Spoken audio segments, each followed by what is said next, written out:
Bonjour, je me présente, Aïcha Dekka, professeure en biologie cellulaire à la faculté de médecine. Tout d'abord, je commencerai par dire que j'ai eu un grand plaisir à répondre présente lorsque Soumia Belhimar, une de mes anciennes étudiantes et membre fondateur du groupe TEDpedia, m'a sollicité pour expliquer l'infection Covid-19. Au départ, je pensais que j'allais juste donner une contribution par rapport à l'explication de certains phénomènes qui restaient pas clairs pour les étudiants. Mais tout compte fait, ça s'est transformé en préparation d'une présentation avec vidéo. Et là, je dirais que c'est ma première expérience individuelle. Et je remercie quand même Soumia qui m'a donné l'occasion de le faire. Donc cette présentation que j'intitule Covid-19 du virus à la pandémie 2020 est une synthèse de plusieurs travaux scientifiques publiés sur le sujet entre janvier et mars. On peut dire que le coronavirus est assurément le mot de l'année 2020. Ce mot revient sans cesse dans les conversations, la presse, les réseaux sociaux et les revues médicales. D'ailleurs, depuis le début de l'année, le nombre de publications scientifiques relatives au coronavirus explose et on peut recenser dans la base de données biomédicale PubMed près de 1800 articles sur le sujet.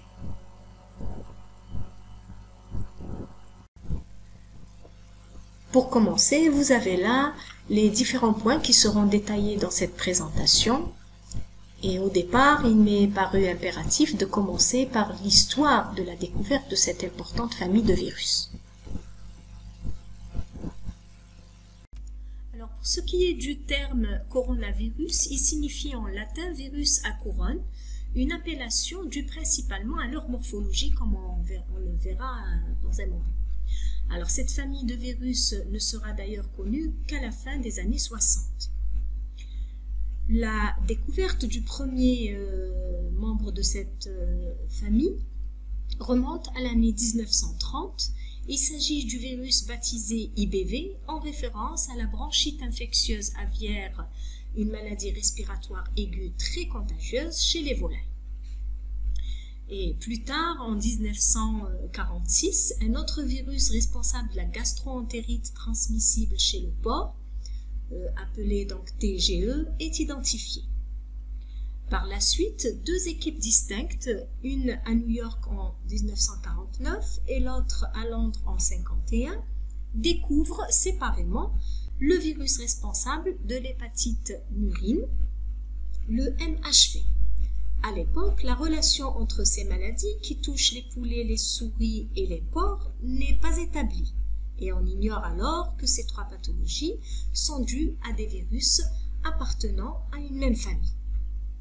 Et il faut attendre l'année 65 pour découvrir le premier coronavirus humain grâce aux travaux de deux chercheurs, l'américain Tyrrell et le britannique Binoy, qui ont travaillé sur des agents responsables de différentes formes de rhume banal chez les enfants et les adultes. Et leurs premières analyses sur les souches qu'ils avaient baptisées HCoV 229E et HCoV OC43 montrent leur sensibilité à l'éther. Et lorsque ces souches ont été cultivées en présence de cellules d'organes, c'était donc des cellules de trachée et des cellules rénales, puis observées au microscope électronique, il apparaît que ces virus portent à leur surface des projections régulièrement espacées en forme d'épines rappelant une couronne solaire comme on peut le voir sur cette micrographie. C'est cette morphologie qui avait également été rapportée pour les virus IBV, TGE et MHV. C'est donc là le lien entre les souches infectant les animaux et celles infectant les humains. C'est ce critère morphologique qui prévaut à leur appellation coronavirus et ce terme fait officiellement son apparition dans la revue Nature le 16 novembre 1968. Depuis cette date, leur classification sera régulièrement revue et en 1975, le Comité international de taxonomie des virus, l'ICTV, approuve la création d'une nouvelle famille de virus, les coronavirinés. Dans la taxonomie actuelle, cette famille regroupe 4 genres, les alpha et bêta coronavirus qui infectent spécifiquement les mammifères et les gamma et delta coronavirus spécifiques aux oiseaux. En médecine humaine, la pathologie ou les pathologies associées au coronavirus sont jugées jusqu'au début des années 2000 comme suffisamment modérées pour ne pas susciter un intérêt manifeste de la part de la communauté scientifique. Il a fallu attendre l'épidémie de 2003 pour un regain d'intérêt pour ces virus. L'épidémie de 2003 était causée par un coronavirus, le SARS-CoV, en référence au syndrome respiratoire aigu sévère qu'il provoque. C'est ainsi que des projets mondiaux de travaux sur le génome viral ont découvert des milliers de séquences de coronavirus dans divers animaux et régions géographiques.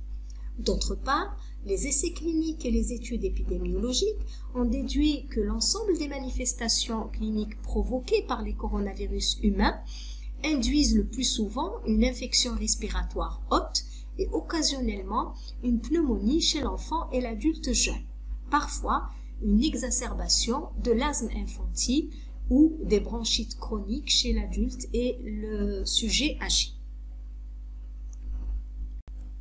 À titre indicatif, l'épidémie du SARS-CoV qui a pris origine au sud de la Chine va toucher 29 pays entre Asie, Europe, Amérique du Nord et Amérique du Sud. Et elle va sévir de novembre 2002 à juillet 2003 avec au total 8098 individus infectés et 774 décès.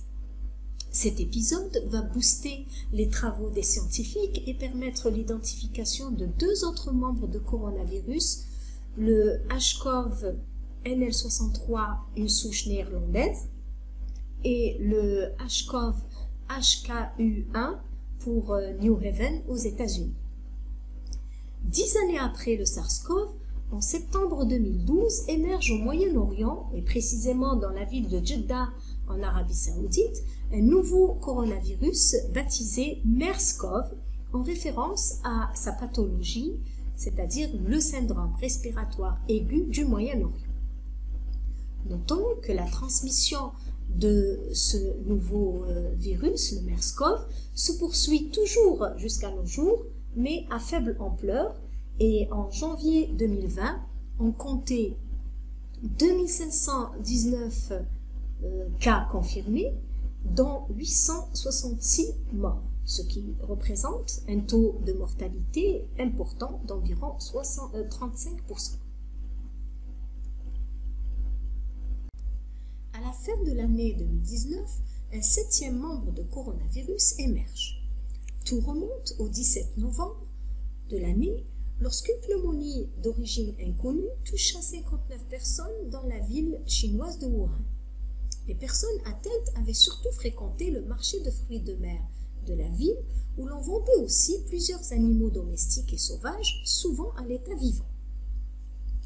Le 10 janvier 2020, l'agent pathogène a été identifié. C'est un nouveau coronavirus étroitement lié au SARS-CoV.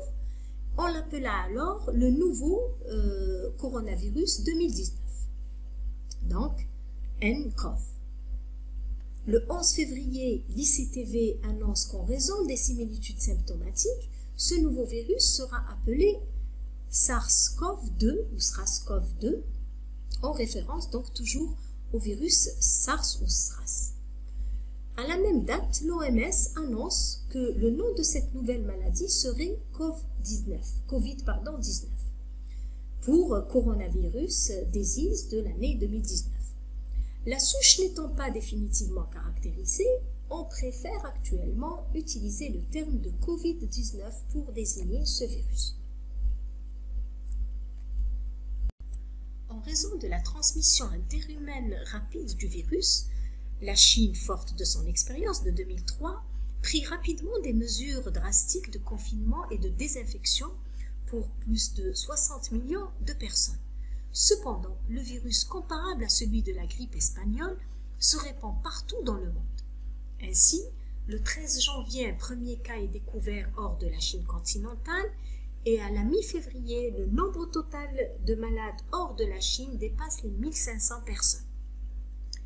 Ainsi, le 11 mars, l'OMS déclare que l'épidémie de Covid-19 est une pandémie et demande des mesures de protection essentielles pour prévenir la saturation des services de soins intensifs et renforcer l'hygiène préventive.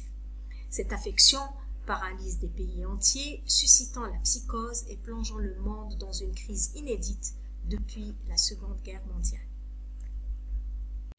Parlons maintenant des particularités structurales de cette nouvelle souche de coronavirus, le SARS-CoV-2. Morphologiquement, le virion peut être de forme ronde ou elliptique ou encore pléomorphe, c'est ce qui explique la variabilité de son diamètre qui est compris entre 60 et 220 nanomètres comme on peut le voir sur cette micrographie. Comme les autres coronavirus, il est sensible aux rayons ultraviolets et à la chaleur, ce qui pourrait aussi expliquer sa prévalence en hiver et au printemps plutôt qu'en été et en automne. En outre, ces virus peuvent être également efficacement inactivés par des solvants lipidiques, notamment l'éther à partir de 65 degrés, l'éthanol et les désinfectants contenant du chlore, de l'acide peroxyacétique et du chloroforme. Sur le plan moléculaire, rappelons que les particules inertes que sont les virions comportent un génome qui peut être de l'ADN ou de l'ARN, une coque protéique protectrice qui est la capside et une enveloppe de nature lipoprotéique. L'association génome avec la capside forme la nucléocapside et c'est la composition de tous les virus qui sont nus. Mais lorsque la capside est elle-même entourée par une couche de lipoprotéines, c'est-à-dire l'enveloppe, eh bien le virus est dit virus enveloppé. Le SARS-CoV-2 est un virus enveloppé. Son génome a rapidement été séquencé par les chercheurs chinois. Il s'agit d'un ARN monocaténaire à polarité positive avec une extrémité 5' et une queue polyallylée 3', c'est-à-dire l'équivalent de l'ARN messager des cellules. Ce génome comporte 30 000 bases nucléotidiques, ce qui est énorme pour un virus, puisque la majorité sont composées de 10 000 à 12 000 bases. Mais c'est un génome 100 000 fois plus petit que le génome humain, composé, lui, de plus de 3 milliards de nucléotides. Cet ARN code pour 16 protéines non structurales, impliquées dans sa propre réplication. La plus importante de ces protéines est l'ARN polymérase ARN dépendante.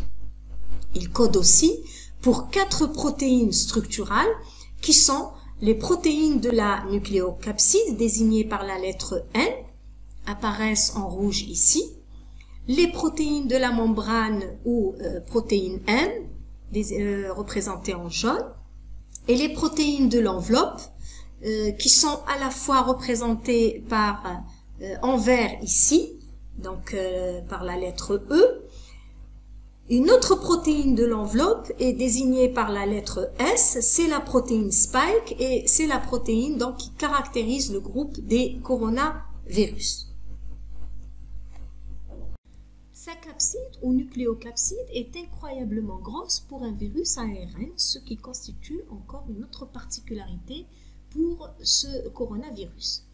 Ces protéines s'associent à l'ARN selon une conformation hélicoïdale.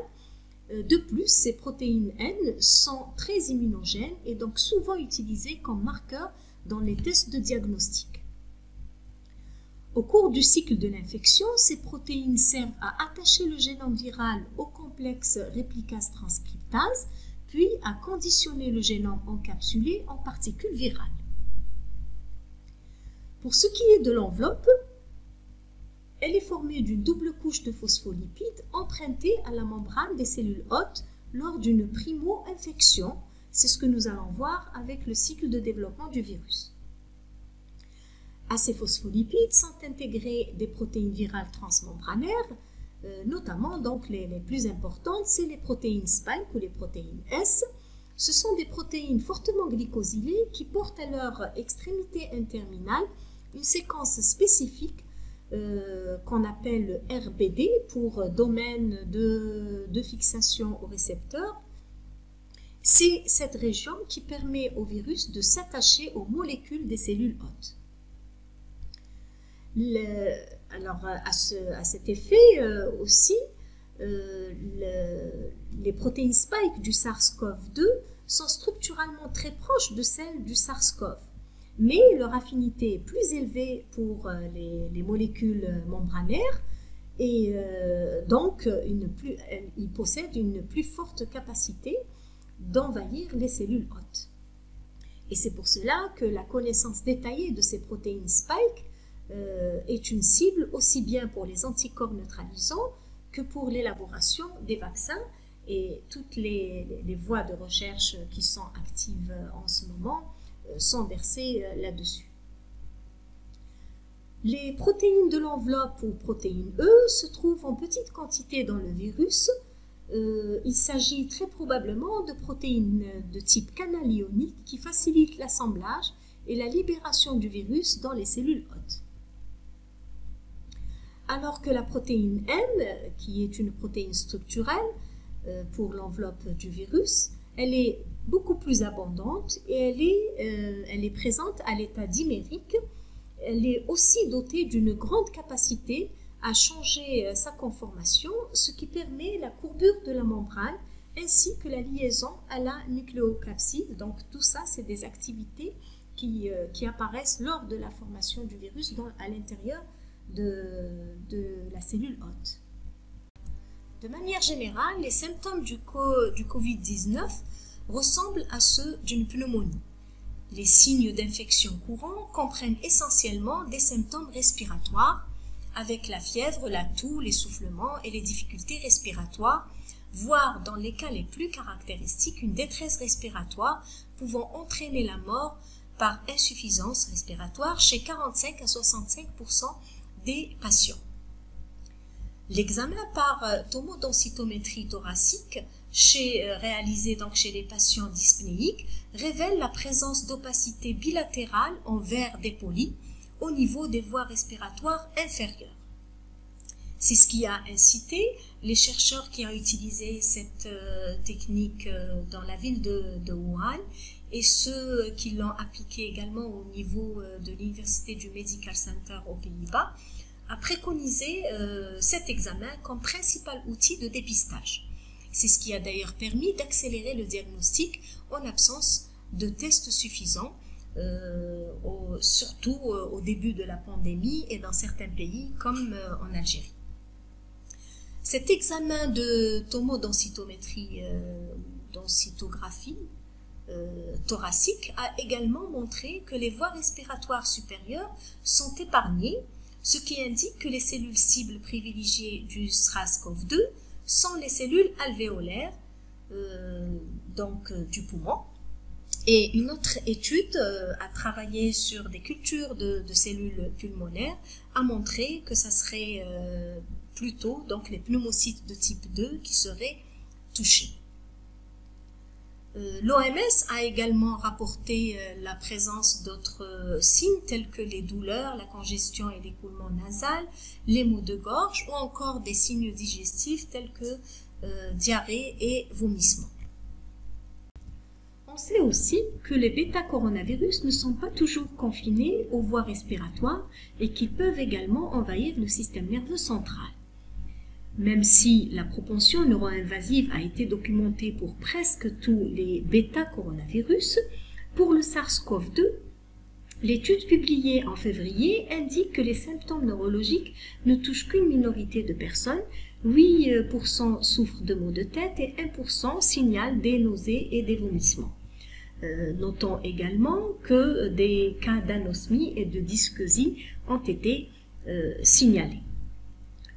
En revanche, une étude menée sur 240 patients atteints du Covid-19 décrit des manifestations neurologiques comme des pertes de la conscience et des troubles cérébrovasculaires aigus, dans 88% des cas étudiés. Par ailleurs, d'autres travaux ont détecté des antigènes viraux dans le tronc cérébral chez des rongeurs qui ont été infectés donc en laboratoire par le SARS-CoV-2. Ce qui a fait émettre l'hypothèse de la défaillance respiratoire observée dans cette maladie comme étant donc une conséquence du dysfonctionnement du centre cardio-respiratoire qui se trouve dans le tronc cérébral, mais pour le moment, cette voie ne semble pas privilégiée. D'où nous vient le SARS-CoV-2? On sait que la chauve-souris est le réservoir pour les bêta-coronavirus, même si elle résiste aux infections virales grâce à la performance de son système immunitaire. Mais les données de son virome semblent indiquer qu'elle ne peut pas être le vecteur direct vers l'homme. On sait aussi que la consommation d'animaux exotiques favorise l'émergence de zoonoses, d'où l'intérêt pour un animal, le pangolin. Pourquoi? Parce que d'abord c'est un autre réservoir pour les coronavirus, puisqu'on y a décelé 6 souches de coronavirus dernièrement dans une étude récente. Il s'agit aussi d'une espèce qui est protégée et pourtant il est fortement consommé et donc il se retrouve très fréquemment sur les marchés et il y était lors du déclenchement de l'épidémie à Wuhan.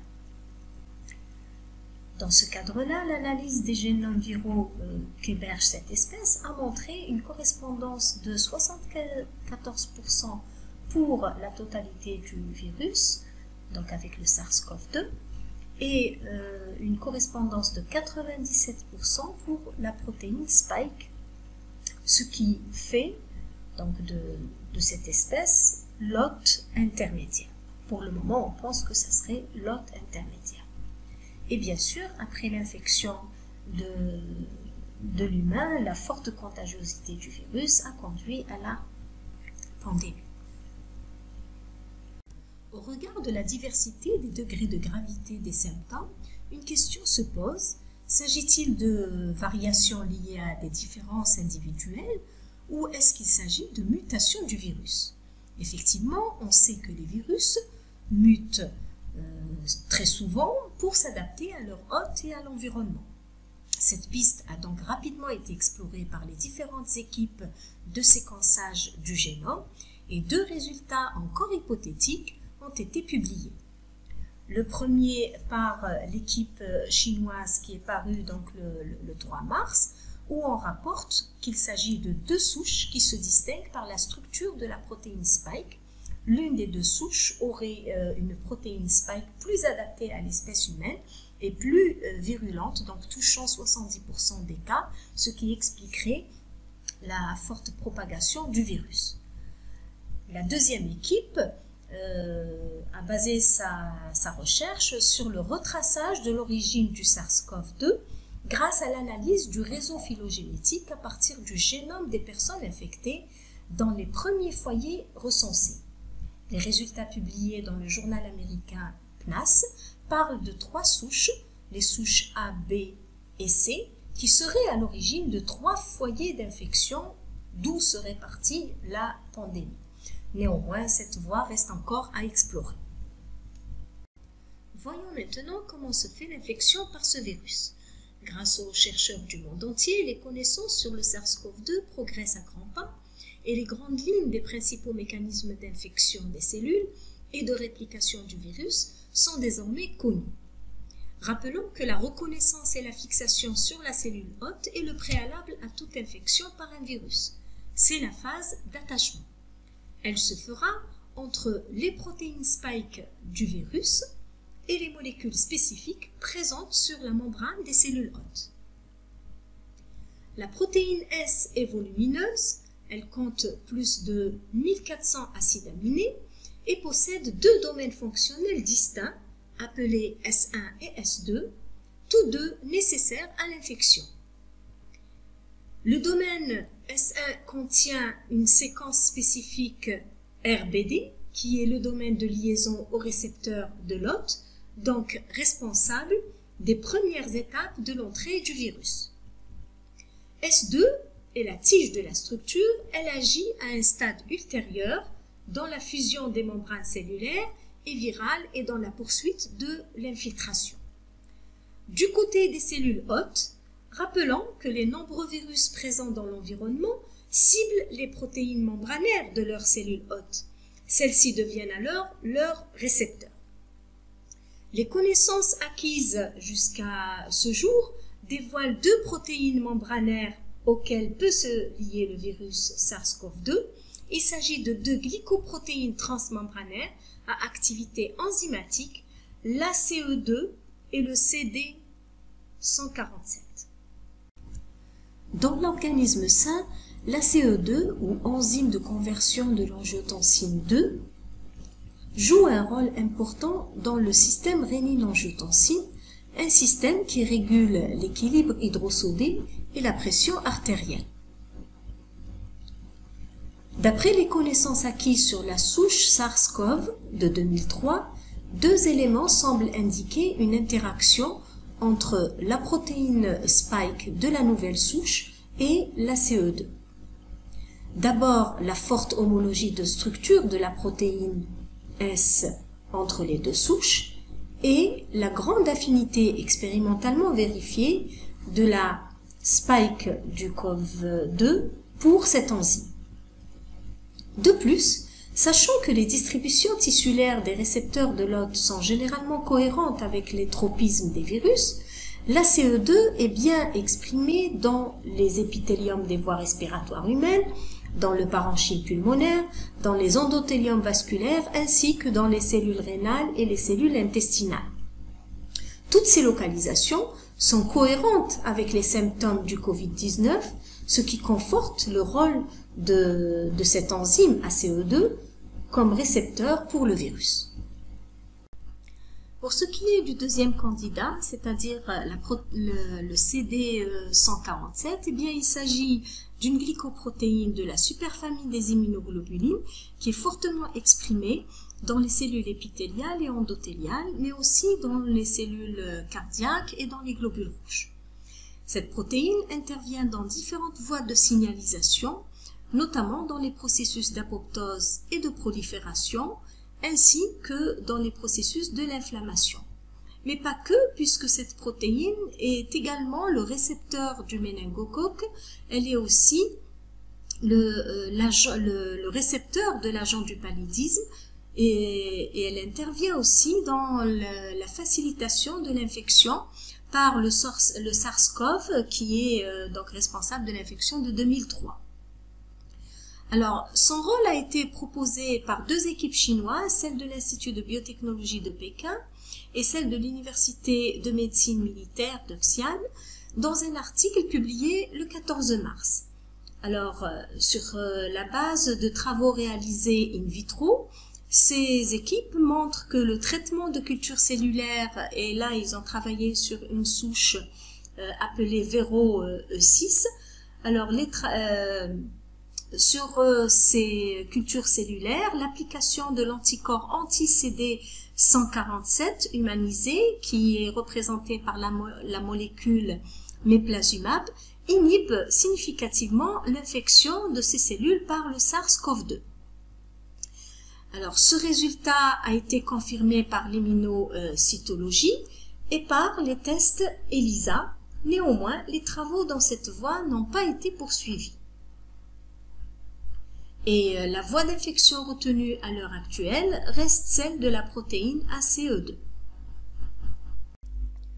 Le SARS-CoV-2 étant enveloppé, le rôle de sa protéine spike, au-delà de l'attacher à la cellule, est d'induire la fusion entre son enveloppe et la membrane de la cellule hôte. Pour que la fusion ait lieu, la protéine S doit d'abord être activée par clivage de ses domaines S1 et S2, donc une séparation de ces deux domaines. Ce processus appelé priming ou amorçage nécessite la présence de protéases au voisinage du récepteur dans la cellule hôte. Les connaissances acquises sur le SARS-CoV proposent deux candidats chargés du priming. Il s'agit de protéines transmembranaires enzymatiques du groupe des sérines protéases, généralement présentes à proximité du récepteur ACE2, Il s'agit de la furine et de la TMP-RSS2. Mais une publication scientifique datée du 5 mars montre que l'inhibition de l'activité de la TMP-RSS2 par un antipaludien, le camustat, empêche le SARS-CoV d'entrer dans les cellules et dès lors, les essais sont maintenant focalisés sur cette protéase. Pour information, la furine se trouve dans de nombreux tissus humains, y compris les poumons, où elle est exprimée en concentration importante.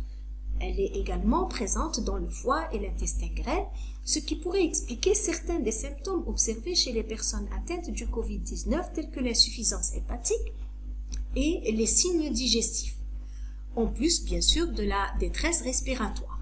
Néanmoins, son éventuelle intervention n'a pas été explorée et pour le moment, on retient donc l'intervention de la TMP-RSS2 en présence du récepteur ACE2. L'entrée du virus dans les cellules hôtes peut se faire par deux voies distinctes selon la disponibilité des protéases cellulaires nécessaires à l'activation de la protéine spike, donc soit par endocytose, soit par fusion. Dans la première voie, elle est prise lorsqu'aucune protéase activant la protéine spike n'est exprimée à la surface de la cellule. Lors de la liaison donc de la protéine spike au récepteur ACE2, les virions seront absorbés dans des vésicules d'endocytose qui fusionnent à l'endosome. Et dans l'endosome, la protéine S sera clivée par une protéase sensible à la baisse du pH. Il s'agit de la catepsine. Ce processus permettra la fusion de la membrane virale et de la membrane endosomale, libérant le génome dans le cytoplasme. Dans la deuxième voie, les travaux de Marcus Hoffman et collaborateurs, publiés fin janvier, montrent que pour le SARS-CoV-2, la protéine S engage le récepteur ACE2 pour se lier à la membrane cellulaire et utilise la protéinase TMP-RSS2 pour le clivage de la protéine spike et l'amorçage de la fusion membranaire comme on en a déjà parlé. C'est ainsi que la région S1 de la spike clivée libère le peptide de fusion S2 pour faciliter la fusion de l'enveloppe virale et de la membrane cellulaire, libérant ainsi le génome pour la poursuite de l'infection. Libre dans le cytoplasme de la cellule hôte, l'ARN viral de polarité positive détourne la machinerie cellulaire à son profit. C'est la phase de développement. Ainsi, en se liant au ribosome de l'ARN, ou plutôt en se liant au ribosome libre, l'ARN sera directement traduit en une mégapolyprotéine qui sera clivée en protéines non structurales, essentiellement l'ARN polymérase ARN dépendante, ou encore appelée réplicase, des protéases virales et le complexe de réplication, transcription ou RTC. La réplicase va synthétiser un brin négatif qui va servir de matrice à la synthèse de nouveaux brins positifs dits ARN sous-génomiques, et ce par un processus de transcription discontinue grâce à l'action de la RTC. Ces nouveaux brins positifs, en utilisant les ribosomes libres, seront traduits en protéines de la nucléocapside et d'autres seront transloqués à la membrane du réticulum endoplasmique granulaire pour la synthèse des protéines de l'enveloppe, c'est-à-dire les protéines E, M et S. Dans le cytosol, les ARN sous-génomiques répliqués vont être encapsidés en provirions par association avec les protéines N nouvellement formées. Des images de microscopie électronique à transmission réalisées sur des cultures de pneumocytes 2 infectés montrent que ces provirions vont finir leur développement dans les citernes du REG puis du Golgi. Ils seront ensuite libérés hors de la cellule par exocytose. C'est la phase de bourgeonnement. C'est ce processus de bourgeonnement qui explique l'origine de l'enveloppe dans ce type de virus, c'est-à-dire dans les virus enveloppés. En règle générale, après le bourgeonnement, le virus va infecter d'autres cellules. C'est alors que les mécanismes de défense de l'organisme seront activés. Cette activation vise d'une part à rehausser la résistance des cellules hôtes contre l'infection et d'autre part à activer le recrutement de cellules de défense présentes localement. Les données actuelles sur l'infection par le SARS-CoV-2 indiquent que les cellules de l'immunité innée, comme les monocytes ou encore les natural killers, ne sont pratiquement pas mises à contribution. Et la stratégie de défense semble principalement basée sur les mécanismes de la réponse adaptative.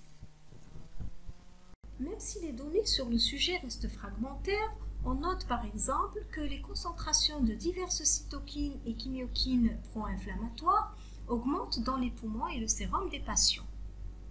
Et en utilisant la technique de cytométrie en flux sur des échantillons sanguins, des scientifiques rapportent un pic de plasmocytes au 8e jour de l'infection. Ces cellules capables de produire des anticorps spécifiques persistent dans la circulation jusqu'à 20 jours après l'apparition des symptômes. Par ailleurs, une publication d'une équipe londonienne parue dans la revue The Lancet en avril rapporte que les patients atteints des formes sévères de la maladie présentent ce qu'on qualifie de tempête ou d'orage cytokinique qui témoigne d'une production excessive de cytokines. Cette réponse inadaptée est particulièrement nocive, voire fatale, et on pense que cette réponse induirait une diminution du nombre de lymphocytes T, ce qui expose aux complications sévères de la maladie. Parlons maintenant de la phase de traitement. Dans la lutte antivirale, la stratégie thérapeutique est double. Il faut agir sur le virus et l'empêcher de reconnaître sa cellule cible d'un côté, et de l'autre côté, agir sur la cellule pour s'opposer à son développement intracellulaire et limiter sa propagation dans l'organisme. Pour agir sur le virus, les firmes du monde entier ont tenté d'identifier dans l'urgence des molécules efficaces, et c'est ainsi que du 1er décembre 2019 au 27 mars 2020, pas moins de 115 médicaments et remèdes différents ont été prescrits. Les plus testés sont les molécules actives contre d'autres virus virulents tels que ceux indiqués dans le traitement du VIH ou du traitement du virus Ebola. On a ainsi testé, à côté donc de ces antiviraux, des immunostimulants comme l'interféron alpha-bêta, des antibiotiques, des anti-inflammatoires et des anticoagulants. Néanmoins, aucun traitement n'a fait l'unanimité, hormis celui du professeur Raoult, qui, même s'il est très controversé, il continue à être prescrit dans plusieurs pays à travers les différents continents. À rappeler que ce traitement est basé sur l'association d'un antibiotique, l'azithromycine, et d'un antipaludien, l'hydroxychloroquine. Cette thérapie a été réajustée en fonction de l'accumulation des données qui a induit l'introduction d'un anticoagulant, le Lovenox, et c'est ce traitement qui est actuellement appliqué dans nos hôpitaux.